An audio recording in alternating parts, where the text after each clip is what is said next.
आपने last video में देखा होगा कि हमने पढ़ लिया था, oogenesis हम पढ़ रहे हैं,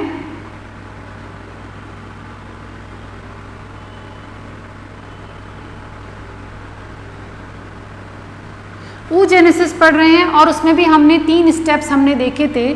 फर्स्ट स्टेप था आपका मल्टीप्लिकेशन, सेकंड था आपका ग्रोथ, मल्टीप्लिकेशन,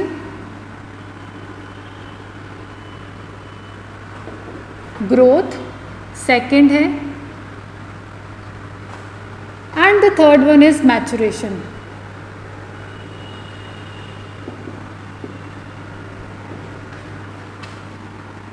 सो ग्रोथ में हमने देखा था, तो हमने 2 सब कैटेगरीज में, सब स्टेजेस में हमने डिवाइड किया था। First is pre vitellogenesis and this the vitellogenesis.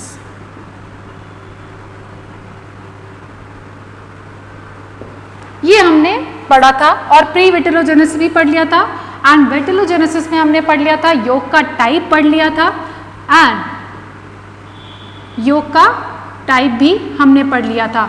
योग के टाइप में हम पढ़ रहे थे first granule and the second is platelet, योग प्लेटलेट, ये हमने पढ़ लिया था। सो योग प्लेटलेट किस लिए होता है? जिनके पास योग की अमाउंट ज्यादा है। ग्रैन्युलर वो होता है जिनके पास योग का अमाउंट कम है लेकिन इवनली डिस्ट्रीब्यूटेड और छोटे छोटे ग्रैन्यूल्स के फॉर्म में होता है। और जब योग बहुत बड़े बड़े ग्रैन्यूल्स के फॉर्म में अरेंज होता है तब हम उसे कहते हैं योग प्लेटलेट कहते हैं। ये फॉर्मेशन अलग तरीके से होता है, इनमें योग का फॉर्मेशन जो है वो किस तरह से डिस्ट्रीब्यूट होता है, किस तरह से अरेंज होता है, इसका भी एक पैटर्न है, उस पर हमें नहीं जाना है। हमें बस इतना समझना है कि प्लेटलेट के अंदर योग अमाउंट ज़्यादा है तो वो इस तरह से अरेंज होगा, और अगर कम है तो वो कैसा होगा? ग्रैन्युलर फॉर्म में होगा। नाउ अब हमें कंपोजिशन पढ़ना है कि योग का कंपोजिशन क्या है। सो योग का कंपोजिशन जो है, लिपिड प्रोटीन प्रेजेंट होता है, लिपिड एंड प्रोटीन। क्योंकि योग का क्या मतलब है? Store food. तो स्टोर फूड को हम या तो लिपिड के फॉर्म में स्टोर करके रखते हैं या फिर प्रोटीन के फॉर्म में स्टोर करके रखते हैं। लिपिड में भी अगर हम बात करें, द फॉस्फोलिपिड होते हैं और उनमें भी लेसिथिन जो है वो काफी अमाउंट में प्रेजेंट होता है, लेसिथिन, एंड ये होता है फॉस्फोलिपिड। फॉस्फोलिपिड के अलावा यहाँ पर प्रेजेंट होता है प्रोटीन। प्रोटीन भी कौन सा होता है? एक होता है एल्ब्यूमिन, ग्लोब्यूलिन टाइप का प्रोटीन, एल्ब्यूमिन टाइप का प्रोटीन, एज वेल एज यहाँ पर फॉस्फेटिन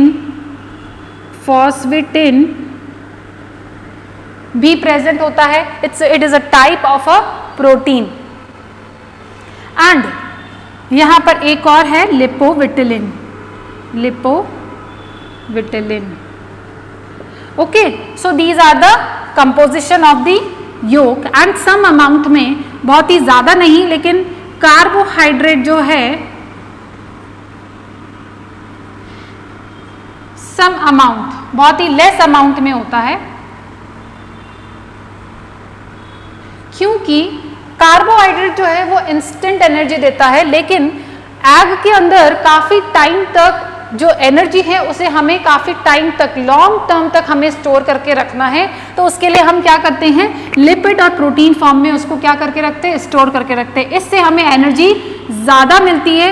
कार्बोहाइड्रेट इंस्टेंट एनर्जी मिलती है लेकिन इसके अंदर एटीपी जो है वो कम बनती है। नाउ ये तो हो गया आपके योग का कंपोजिशन हो गया। अब हम इसके आगे पढ़ेंगे। ये सारा जो था प्रोसेस, ग्रोथ के अंदर प्रोसेस था। Now we talk about the maturation. Maturation के अंदर क्या हो रहा है? मैचुरेशन के अंदर मियोसिस जो है वो कंप्लीट होगा। मियोसिस 1 जो था वो भी कंप्लीट हो गया। 1 कंप्लीट होके मियोसिस 2 कंप्लीट होने जाएगा और मियोसिस अगेन किस पे अरेस्ट हो जाएगा? मेटाफेज 2 पर मेटाफेज 2 पर अरेस्ट हो जाएगा एंड मेटाफेज सेकंड पर जब ये अरेस्ट हो जाएगा तब ओव्यूलेशन होगा। फिर उसके बाद क्या होगा? फर्टिलाइजेशन होगा। ओव्यूलेशन के बाद यहां पर इसके दो फेट हो जाते हैं, दो फेट यानी कि अब या तो दो लीनेज हो जाएंगी, या तो क्या होगा? फर्टिलाइजेशन होगा या फिर नहीं होगा, या फिर नहीं होगा। फर्टिलाइजेशन होता है, मैच्योरेशन में क्या होता है कि ये अरेस्टेड है at the stage of metaphase 2। यहां पर इस फेज को अरेस्ट करने के लिए एक कॉम्प्लेक्स होता है जिसे हम कहते हैं एमपीएफ। ये एमपीएफ जो है इस सेल को मेटाफेज 2 पर अरेस्ट करके रखने का क्या करती है? काम करती है, यानी कि ये प्रमोट करती है मेटाफेज को ही, मेटाफेज प्रमोटिंग फैक्टर, जिसको हम कहते हैं in short MPF. And this MPF is in active form in the egg cytoplasm, जिसकी वजह से मेटाफेज 2 पर वो अरेस्ट रहता है। एंड ये आगे कंप्लीट होगा या नहीं होगा ये डिपेंड करता है फर्टिलाइजेशन पर। अगर मान लीजिए ये मियोसिस 2 कंप्लीट कब होगा? अगर फर्टिलाइजेशन होगा तो मियोसिस 2 जो है वो कंप्लीट हो जाएगा। कंप्लीट कैसे होगा? ये देखिए यहां पर एक फिनोमिना है कि कंप्लीट होने के लिए ये एग है और इसके सरफेस पर जैसे ही ये स्पर्म एंटर होगा एमपीएफ क्या हो जाएगा? डिग्रेड हो जाएगा। क्या हो जाएगा? डिग्रेड हो जाएगा। और अगेन यहां पर एक कॉम्प्लेक्स बना हुआ रहता है पहले से ही, उसको हम कहते हैं एपीसी, यानी कि एनाफेज प्रमोटिंग कॉम्प्लेक्स। ये जो एनाफेज प्रमोटिंग कॉम्प्लेक्स है इनएक्टिव फॉर्म में रहता है, लेकिन जैसे ही स्पर्म एंट्री होता है तो स्पर्म स्टिमुलेट करता है टू कंप्लीट द मियोसिस 2, तो ये एमपीएफ डिग्रेड हो जाता है और एपीसी यानी कि एनाफेज प्रमोटिंग कॉम्प्लेक्स जो है क्या हो जाता है? एक्टिव हो जाता है। क्या हो जाता है बच्चों? एक्टिव हो जाएगा। और एनाफेज प्रमोटिंग का मतलब ये है कि मेटाफेज के बाद क्या आती है? एनाफेज आती है। तो ये एनाफेज जो है अब यहां पर मियोसिस 2 कंप्लीट हो जाएगा और कंप्लीट होने पर क्या होगा? जाइगोट फॉर्म होगा। उसके बाद की कहानी हम फर्टिलाइजेशन में पढ़ेंगे, ठीक है। अब मान लीजिए फर्टिलाइजेशन हो गया एंड नहीं हुआ, ये तो होने की स्थिति में है, और अगर नहीं हुआ तो क्या होगा? ये भी हम स्टोरी पढ़ चुके हैं ओवरी का, जब हमने स्ट्रक्चर पढ़ा था तब हमने कंप्लीटली पढ़ा था कि यहाँ पर क्या प्रोसेस होता है during the if the fertilization doesn't take place. Okay, so ये था आपका मैच्योरेशन प्रोसेस। हमने तीनों पढ़ लिए। मल्टीप्लिकेशन में सिर्फ माइटोसिस होता है, ग्रोथ में ओनली ग्रोथ होती है, जिसकी वजह से इन सभी की वजह से क्या हो जाता है? सेल का साइज 1000 टाइम इंक्रीज हो जाता है। And the maturation is the last step in which the meiosis process is done. यहाँ पर मियोसिस कंप्लीट होकर के अब वो फर्टिलाइजेशन के लिए तैयार हो जाता है। सो ये था हमारा कंप्लीट। अब हमने यहाँ पर एक चीज और देखी थी कि जब मियोसिस 2 कंप्लीट होता है, यहाँ देखिए कि मियोसिस 2 जब कंप्लीट हो जाएगा, मियोसिस 1 हुआ था तब प्राइमरी oocyte से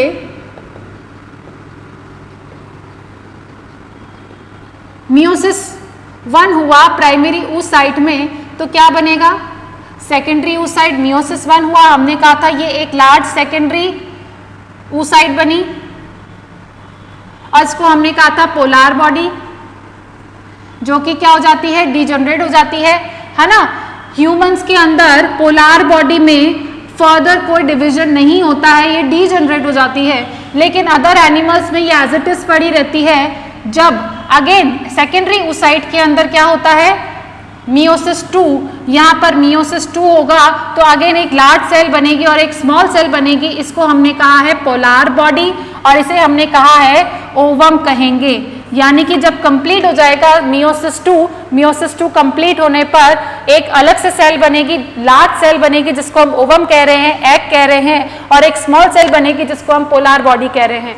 दूसरे एनिमल्स में ह्यूमंस को छोड़ के ये पोलर बॉडी में भी मियोसिस 2 प्रोसेस होता है और यहाँ पर ये क्या बनेगी, एक पोलर बॉडी से दो पोलर बॉडी बन जाएगी जो कि कैसी होती हैं, ऐसी होती है।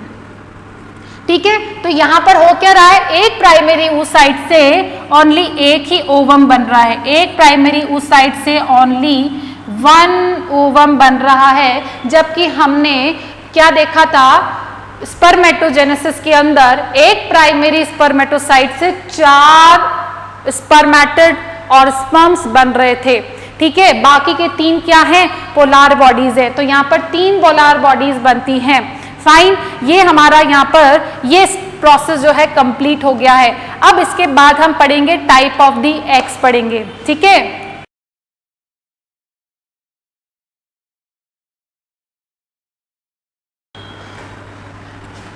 Now we talk about types of egg. Types of egg देखेंगे कि एग के क्या क्या टाइप्स है। अब सबसे पहले हम देखेंगे on the basis of amount of yolk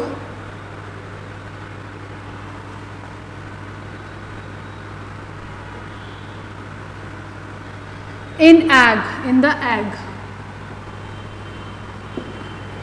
okay, हम देखेंगे सबसे पहले on the basis of amount of yolk in the egg. So सबसे पहले हमें देखना है, सबसे पहला जो है type alecithal, A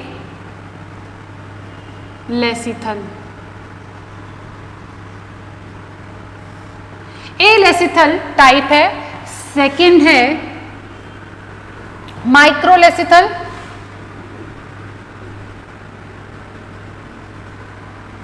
and C है मीजोलेसिथल,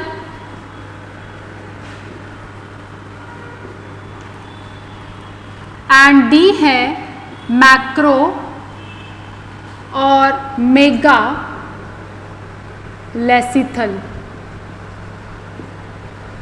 क्योंकि लेसिथिन की अमाउंट जो है काफी ज्यादा प्रेजेंट होती है। Lecithal is a type of the yolk के अंदर जो लिपिड प्रेजेंट होता है वो लेसिथिन है ना, तो यहां पर इसलिए हम इसको कहते हैं लेसिथल। ओके, सो फर्स्ट जो टाइप है आपका ए लेसिथल। ए लेसिथल का मतलब है कि या तो एब्सेंट होगा,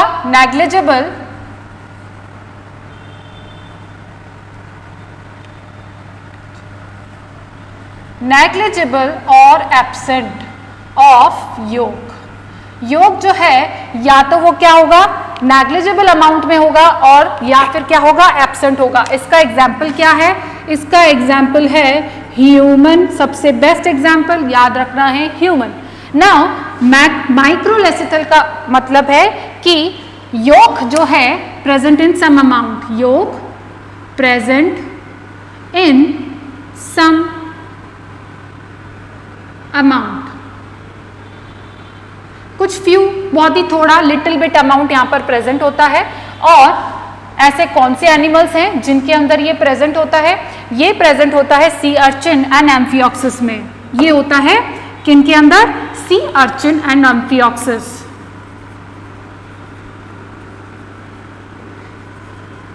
एम्फियोक्सिस। अब देखो बच्चों, एम्फियोक्सिस जो है ये क्या है, प्रिमिटिव टाइप ऑफ वर्टिब्रेट है। कॉर्डेट्स के अंदर हम जो सबसे पहले कॉर्डेट जो हम पढ़ते हैं, कॉर्डेट में भी हम पढ़ते हैं, स्टडी करते हैं एम्फियोक्सिस, जिसके अंदर क्या प्रेजेंट होता है, ये वर्टिब्रेट और नॉन वर्टिब्रेट का एक कनेक्टिंग लिंक भी है कि इसके अंदर गिल्स भी प्रेजेंट होते हैं और एज वेल एज इसके अंदर नोटोकॉर्ड भी प्रेजेंट होती है एम्फियोक्सिस के अंदर। Okay, so it is a primitive type of the chordate. Now अब हम पढ़ते हैं मीजोलेसिथल। मीजोलेसिथल का क्या मतलब है, मीजो का मतलब है मॉडरेट अमाउंट ऑफ योग इज प्रेजेंट। क्या, मॉडरेट अमाउंट ऑफ योग।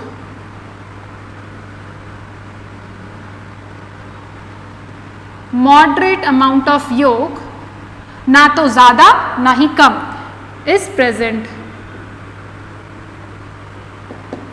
सो किसके अंदर देखने को मिलेगा? एम्फीबिया, एम्फीबियंस एंड किन में? लंग फिशेस में।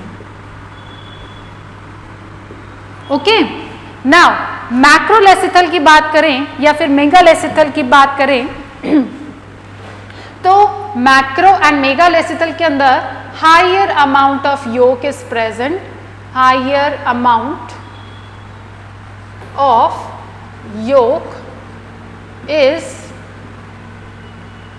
प्रेजेंट। ओके, सो ऐसे कौन से एनिमल्स हैं? ऐसे एनिमल्स हैं, देखो ये है बर्ड्स, रेप्टाइल्स, एवीज, एवीज को हम बर्ड्स आती हैं इसके अंदर, and the insect.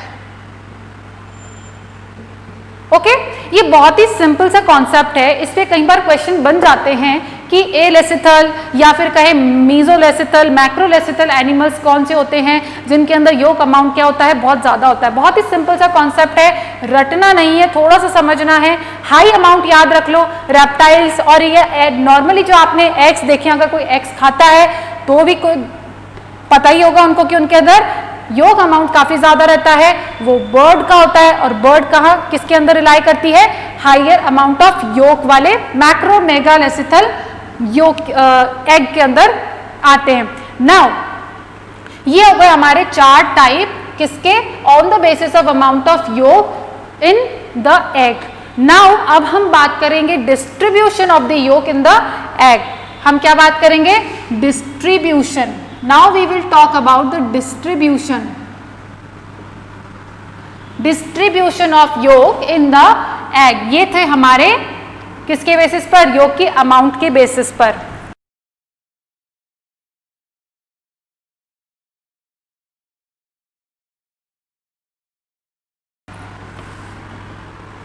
So first type है डिस्ट्रीब्यूशन के बेसिस पर आइसोलेसिथल, और वी कैन से होमोलेसिथल। ठीक है, आइसो का मतलब है इक्वली डिस्ट्रीब्यूटेड है, होमो भी मतलब इक्वल। ठीक है ना, iso and equal, iso and homo एक ही मतलब है। आइसो भी बोल सकते हैं, होमोलेसिथल भी बोल सकते हैं। सो योग जब इवनली डिस्ट्रीब्यूटेड होता है किसी एग के अंदर, है ना, तो वो हम उसको क्या कहते हैं? आइसोलेसिथल और the homolecithal type of the egg. ये बेसिकली उन एग्स में देखने को मिलता है जो एग्स जो होते हैं एलेसिथल टाइप के हों, या फिर वो कौन से टाइप के हों? वो हो माइक्रोलेसिथल टाइप के एग्स हों, तभी उनमें आइसोलेसिथल और दी होमोलेसिथल टाइप का डिस्ट्रीब्यूशन देखने को मिलेगा। नाउ सेकेंड वाला जो टाइप है वो है टीलोलेसिथल। टीलोलेसिथल। सो टीलोलेसिथल का क्या मतलब है? टीलो मतलब एक किनारे पे किसी एक जगह पे सिचुएटेड, अरेंज हो जाना, राइट। सो यहाँ पर क्या हो रहा है? किसी एक जगह पर क्या हो जाते हैं? सिचुएटेड हो जाते हैं, अरेंज हो जाते हैं, और उसको हम कहते हैं ये योग यहाँ पर प्रेजेंट है। ठीक है, बाकी का सेल का पूरा सेल साइटोप्लाज्म, न्यूक्लियस, वो सारा का सारा एक जगह रह जाता है, और एक जगह पे टीलोलेसिथल रह जाता है। उसे हम कह रहे हैं किसी एक जगह पर जाकर के सिचुएटेड हो जाता है, तो हम इसे कह रहे हैं टीलोलेसिथल टाइप ऑफ दी योग कह रहे हैं। और ये जो बेसिकली किसके अंदर देखने को मिलता है? ये देखने को मिलेगा meso type of the lecithal, और ये देखने को मिलेगा आपको मैक्रो। मीजो एंड मैक्रो दोनों के अंदर देखने को मिलेगा। इस टीलोलेसिथल का एक टाइप है जिसको हम कहते हैं डिस्कोलेसिथल, इसी का ही टाइप है डिस्कोलेसिथल।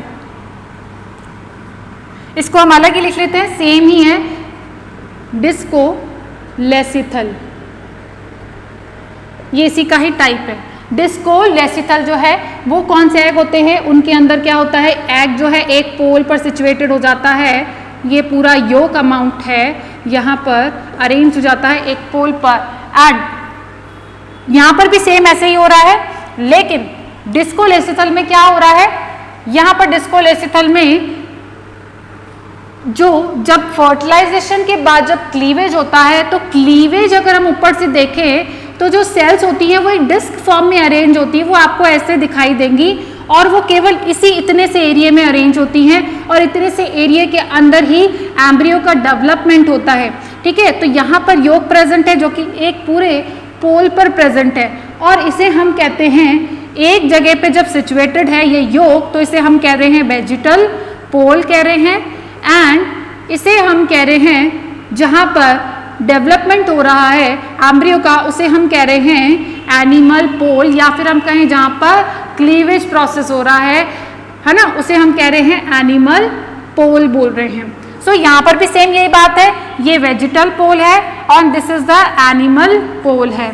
ठीक है, एपी का मतलब है एनिमल पोल है। सो डिस्कोलेसिथल एक डिस्क की तरह दिखता है। जो चिक का जो एग होता है वो एग फर्टिलाइज्ड एग होता है, उसमें ऊपर से वो डिस्क फॉर्म में जो साइटोप्लाज्म होता है वो एक डिस्क फॉर्म में क्या हो जाता है, अरेंज हो जाता है, इसलिए हम उसे कहते हैं डिस्कोलेसिथल। एक डिस्क के फॉर्म में, ऐसा डिस्क के फॉर्म में रहता है, तो हम उसे कह रहे हैं क्या, डिस्कोलेसिथल टाइप ऑफ द एग, जो कि किन में देखने को मिलेगा, बर्ड्स के अंदर देखने को मिलता है एंड रेप्टाइल्स में भी। एंड अब जो सबसे लास्ट वन है वो है आपका फोर्थ वन, सेंट्रोलेसिथल। सेंट्रोलेसिथल,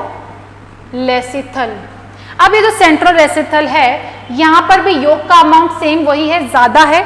इसका एग्जाम्पल मैं आपको पहले ही बता देती हूँ, इंसेक्ट। इसका क्या एग्जाम्पल है, इंसेक्ट। इंसेक्ट के जो एग होते हैं उनमें क्या होता है, ये खास बातें आपके नोट्स में नहीं है, तो चाहो तो आप लिख लेना और नहीं तो समझ लो, ज्यादा जरूरी है समझना। इंसेक्ट्स के अंदर क्या होता है कि जब क्लीवेज प्रोसेस होता है, क्लीवेज के अंदर क्या होता है, माइटोसिस, एंड द माइटोसिस के अंदर हम जानते हैं, माइटोसिस का मतलब है पहले तो न्यूक्लियर डिवीजन होता है, उसके बाद किसका डिवीजन होता है, साइटोप्लाज्म का डिवीजन होता है। तो साइटोप्लाज्म का डिवीजन यहाँ पर स्किप हो जाता है, क्या हो जाता है, स्किप हो जाता है साइटोप्लाज्म का, यानी कि साइटोकाइनेसिस जो है वो क्या हो जाता है, स्किप हो जाता है। और जैसे ही साइटोकाइनेसिस स्किप हो जाएगा तो यहाँ पर खूब सारे न्यूक्लियस जो है ना वो यहाँ पर पेरिफेरी पर अरेंज रहते हैं और बीच में क्या प्रेजेंट रहता है, योग अमाउंट प्रेजेंट रहता है, इसलिए योग बीच में प्रेजेंट है तो हम इसको कह रहे हैं सेंट्रोलेसिथल कह रहे हैं इस कंडीशन को। ठीक है, तो ये है इंसेक्ट के अंदर देखने को मिलता है। तो ये हमने टाइप पढ़ लिया on the basis of distribution of the योग इन द एग। सो ये आपका यहाँ पर टाइप ऑफ एग, दो टाइप्स के पढ़े अभी तक हमने। पहला तो हमने पढ़ा था किसके बेसिस पर, अमाउंट के बेसिस पर कि कितना अमाउंट है, दूसरा हमने पढ़ा डिस्ट्रीब्यूशन के बेसिस पर। अब हम जो सबसे लास्ट वन पढ़ेंगे वो हम पढ़ेंगे on the basis of shell. Shell की प्रेजेंस के बेसिस पर हम पढ़ेंगे कि कितने टाइप के एग्स होते हैं। ज्यादा डिफिकल्ट नहीं है, only the two type of the eggs है। पहला है क्लीडॉइक एग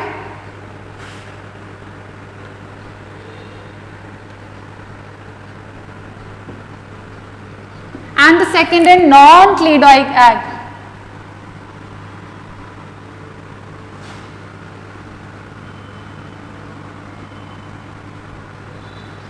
Okay, so first क्या है, cleidoic egg and the second one is non-cleidoic. So cleidoic egg और non-cleidoic egg में क्या डिफरेंस है?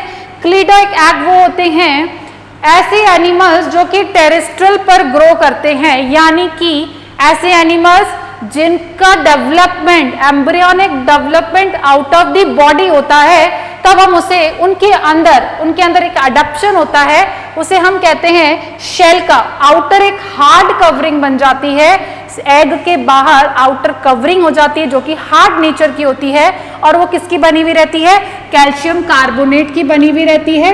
और ये कैल्शियम कार्बोनेट जो है हार्ड कवरिंग बनाता है एग के बाहर चारों तरफ और उसे हम कहते हैं क्लीडॉइक एग कहते हैं, जो कि नॉर्मली ऐसे एनिमल्स जो कि टेरेस्ट्रियल होते हैं एंड एज वेल एज जिनका डेवलपमेंट जो है आउट ऑफ द बॉडी होता है, उनके अंदर ये एग, ये किस लिए है, ताकि वो खुद को सरवाइव कर सके।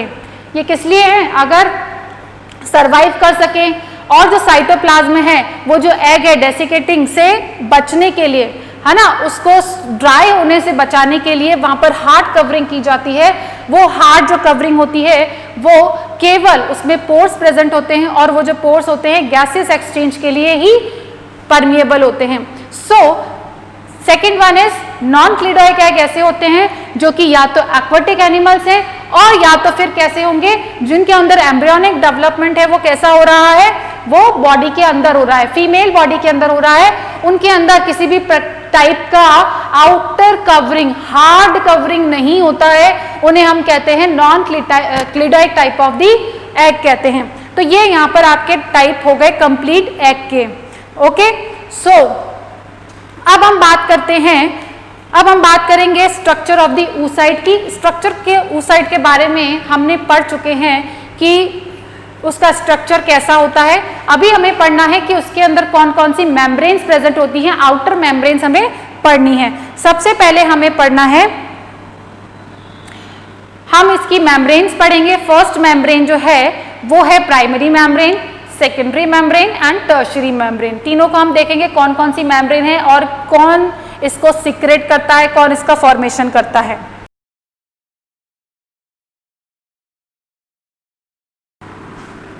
सो अब हमें पढ़नी है एग मेम्ब्रेन।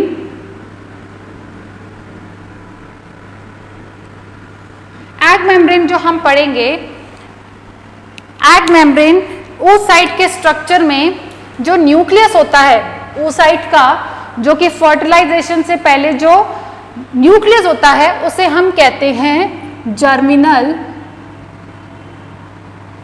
वेसाइकल। क्या कहते हैं उसे? हम कहते हैं जर्मिनल वेसाइकल कहते हैं, जो न्यूक्लियस होता है किसका? oocyte का जो न्यूक्लियस है उसे हम कहते हैं, oocyte का न्यूक्लियस उसको हम कहते हैं जर्मिनल वेसाइकल कहते हैं। और अब हम पढ़ रहे हैं एग मेम्ब्रेन के बारे में। सबसे फर्स्ट मेम्ब्रेन हम पढ़ेंगे primary membrane, primary egg membrane.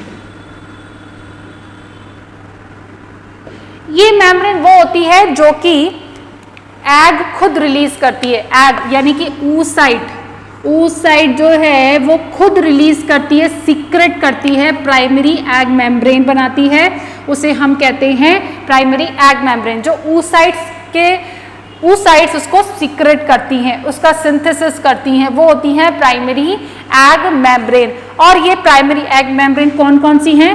Zona pellucida,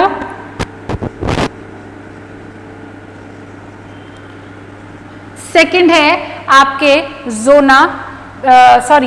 corona radiata,